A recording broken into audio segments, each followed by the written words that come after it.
Hey everyone, happy Tuesday. It's Miss Miller here. I'm going to read the baseball diamond for you and then go over the answers and give you some explanation. So we're going to start off with reading the baseball diamond. Watch it! You've got some smoke coming your way, Nick warned Kyle as Mrs. Nelson wound up and hurled another pitch. Mrs. Nelson was substituting for Tom, who was absent, and she could really throw smoke. Baseball slang for a fastball. The ball whizzed past Kyle and smacked into Nick's mitt. "You're good for a teacher," Kyle exclaimed.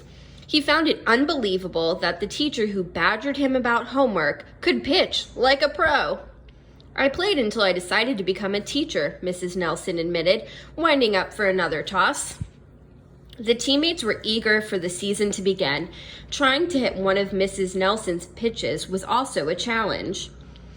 "When we get to an actual game," said Kyle, "it'll be easy batting against a kid our own age."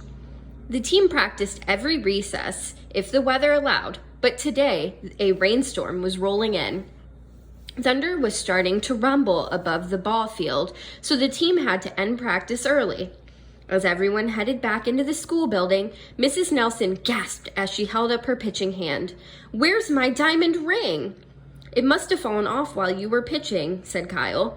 The class helped Mrs. Nelson search for the ring, but when the first drops fell, Mrs. Nelson hustled the students inside. She watched the downpour through the window, a defeated look on her face. Every day after that, during recess, the class scoured the playground for the ring with no luck. "Whoa!" Tom bellowed nearly a month later as he fumbled Kyle's flop fly. He managed to snag it and zip the ball to Nick just as Kyle dug dirt, sliding home. "Are you okay?" Nick asked, helping Kyle to his feet. "Fantastic!" Kyle replied, opening his hand to reveal a glistening object. The boys grinned. They knew Mrs. Nelson wouldn't badger Kyle about homework again. All right, so question 1, it asks, which statement best describes Kyle and his teammates? A, they are discouraged and give up easily. B, they are hardworking and determined to practice. C, they are more interested in having fun than winning. Or D, they are jealous of people who are better baseball players. So the answer for that one is actually B. They are hardworking and determined to practice. My proof for that, and what I would underline to prove my answer, is over here. It says the team practiced every recess if the weather allowed. So they were out there every single day working really, really hard. So that would be my proof to support number 1. Number 2, part A, it says, which statement describes one of Mrs. Nelson's character traits? A, she is quiet. B, she is always happy. C, she is not interested in sports. And D, she's an excellent baseball player. Well, we obviously know we can get rid of C first because this whole story is about her playing a sport. So we know she likes sports. The one that matches the best is that she is an excellent baseball player. Now, nothing in my text supports that she's quiet. She's not always happy because she was really upset when she lost that ring, but she is an excellent baseball player. And if you look at the text, it says, he found it unbelievable that a teacher who badgered him about homework could pitch like a pro. So the kids are saying she pitches like a pro. If you look over here, the next one, and I kind of gave it away, it says, which sentence from this story best supports the answer in part A? A, Kyle found it unbelievable that the teacher who badgered him about homework could pitch like a pro. B, as everyone headed back into the school building, Mrs. Nelson gasped and she held up her pitching hand. C, she watched the downpour through the window, a defeated look on her face. Or D, they knew Mrs. Nelson wouldn't badger Kyle about homework anymore. Well, which one of these shows that she's an excellent baseball player?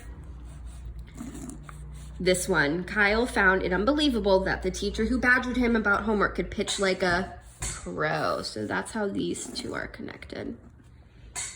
3, what are the settings in the story? Select 3 that apply. Inside the school building, a baseball field in the present, a baseball field almost 3 months later, Mrs. Nelson's home, or a jewelry store that sells rings. The ones that are correct are A, B, and C, right?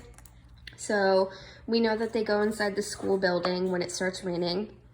We know that they're playing that baseball game outside in the present. And then this one, a baseball field almost a month later, that's when they were talking about how they were playing later on, and that's when they found the ring. So that's why C is correct. Number 4 here, I'm just going to kind of talk about the answer. So it says, identifying the main problem in the story, then write about another event that makes the problem worse. The main problem is that Mrs. Nelson's diamond ring gets lost on the baseball field. So that was our main problem. She loses her ring. The problem gets worse when it starts raining and they're all looking, but they can't continue looking because it is downpouring outside. So that's when the problem gets worse. This one down here, number 5, it says, read the paragraph from the story. Fantastic, Kyle replied, opening his hand to reveal the glistening object. The boys grinned. They knew Mrs. Nelson wouldn't badger Kyle about homework again. Explain how this event is a turning point for the characters in the story. So this is showing that Kyle has found the ring for Mrs. Nelson, and it's in his hand, and the problem is solved. It's no longer lost. He has found the ring. Everyone is happy, and there's a happy ending. All right, thank you for tuning in today.